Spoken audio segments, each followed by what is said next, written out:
Testicular pen एक ऐसी problem है जिसे काफ़ी यंग मेल अपनी वाइफ से या पार्टनर से छुपा के रखते हैं और डिस्कस भी नहीं करना चाहते हैं। क्या ये सीरियस हो सकता है? क्या ये डेंजरस हो सकता है जिसके लिए आपको इमीडिएटली हॉस्पिटल जाना चाहिए?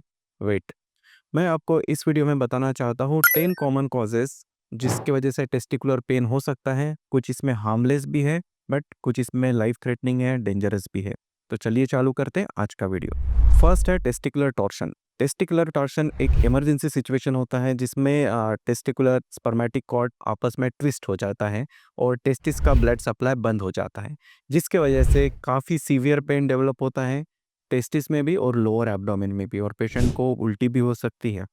ये काफ़ी सीरियस सिचुएशन इसलिए है कि अगर 6 घंटे के अंदर ये टेस्टिस का ब्लड सप्लाई रिस्टोर नहीं किया गया, जो टॉर्शन है उसको वापस ठीक नहीं किया गया, तो टेस्टिस परमानेंटली डैमेज हो सकता है और उसमें इन्फेक्शन भी डेवलप हो सकता है। तो अगर टेस्टिस में काफ़ी सीवियर पेन डेवलप होता है तो इमीडिएटली हॉस्पिटल में जाके विजिट करना चाहिए।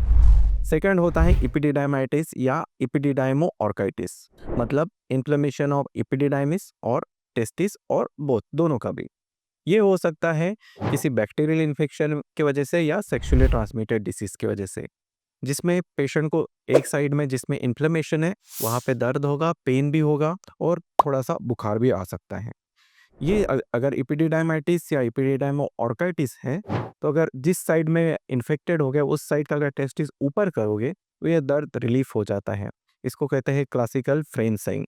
बट अगर खुद डॉक्टर ना बने, अगर आपको थोड़ा भी डाउट है इस टाइप का पेन है, तो डॉक्टर से जाके कंसल्ट ज़रूर करें। थर्ड इम्पोर्टेंट कॉज है टेस्टिकुलर पेन का होता है वेरिकोसिल। वेरिकोसिल में एक टिपिकल नैगिंग टाइप पेन होता है, ड्रैगिंग टाइप पेन होता है, जो ना कि सिर्फ टेस्टिस में होता है, कभी कभी ये नाभि के तरफ भी पेन जाता है या थाई के तरफ भी, थाई के इनर साइड में भी पेन हो सकता है। अगर छू के देखेंगे टेस्टिस में तो वहाँ पे बैग ऑफ वर्म या कुछ कॉर्ड जैसा फीलिंग आएगा, जो होता है जो डायलेटेड वेन्स है उनके वजह से। वेरिकोसिल्स के रिलेटेड काफ़ी सारे वीडियोस हमारे चैनल पे अवेलेबल है जिनमें हमने डिटेल इन्फॉर्मेशन दी है, उसको आप जाके ज़रूर चेक कीजिए। फोर्थ इंपॉर्टेंट कारण है टेस्टिकुलर पेन का होता है इंग्वाइनल हर्निया। इंग्वाइनल हर्निया मतलब जो इंटेस्टाइन है या आंतड़ी है, जो एक डिफेक्ट होता है इंग्वाइनल कैनाल में, वहाँ से बाहर निकलती है, प्रोक्रूट करती है। ये डेमोन्स्ट्रेट कर सकते हैं आप कफिंग रिफ्लेक्स के साथ या स्ट्रेनिंग एक्सरसाइज के साथ, जिसमें आप विजिबली या पाल्पेट करके उस एरिया में पर्टिकुलरली इंग्वाइनल हर्निया देख सकते हैं।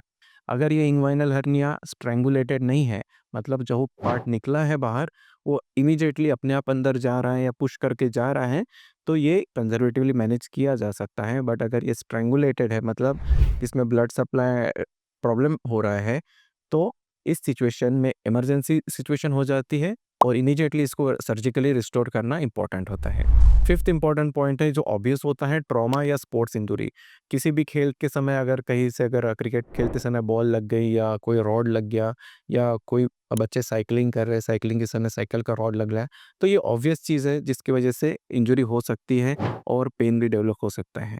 Depending on severity of pen आपको डिसाइड करना है कि आप होम मेडिकेशन करें या डॉक्टर से कंसल्ट करें। उसके बाद आता है एक रिट्रैक्टाइल टेस्टिस करके एक प्रॉब्लम होता है जिसमें टेस्टिस अपने आप ऊपर नीचे जाती है, मतलब ग्रोइन एरिया से वो अपने आप स्क्रोटल सैक में जाएगी और फिर ऊपर आएगी।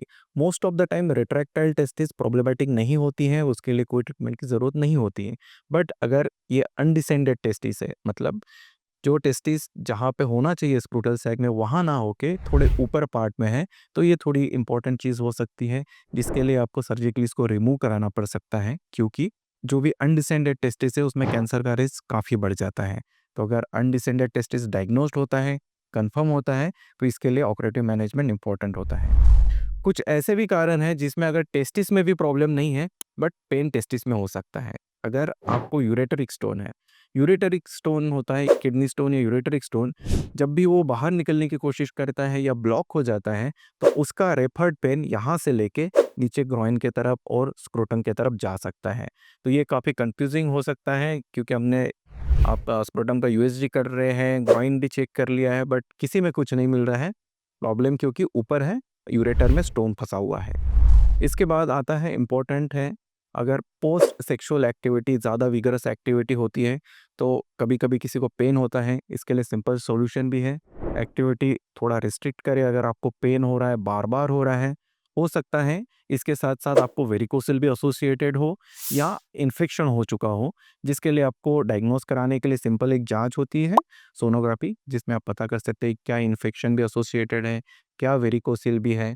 और ये आम बात नहीं है कि नॉर्मल सेक्सुअल एक्टिविटी के बाद पेन है, बट विगरस एक्टिविटी के बाद पेन हो सकता है। इसके लिए आपको एक्टिविटी आपका रिगरस नहीं रखना है, मेंटेन रखना है। लास्ट में एक इम्पोर्टेंट पॉइंट मैं आपको बताना चाहूँगा, अगर आपको टेस्टिस में हार्ड मास फील हो रहा है या कुछ लम्प जैसा फील हो रहा है बट पेन नहीं है, तो ये एक सीरियस पॉइंट हो सकता है, क्योंकि टेस्टिकुलर कैंसर में पेन नहीं होता है या काफ़ी मिनिमल रहता है। अगर ऐसा कुछ आपको सिनेरियो लगता है तो डेफिनेटली डॉक्टर से जाके मिलिए, उनको एग्ज़ामिन करने दें और जो भी ज़रूरतमंद टेस्ट है वो करा के उसका सॉल्यूशन पाएँ। There are many causes of testicular pain, but most of them are non-dangerous and some are seriously requiring clinical attention. It's always better to be safe than sorry. So don't fail to seek clinical help. Go to the hospital, let doctor examine, do the necessary test and find the right solution. Like and comment if you find this helpful and subscribe to our channel for more men's health related issues. Thank you.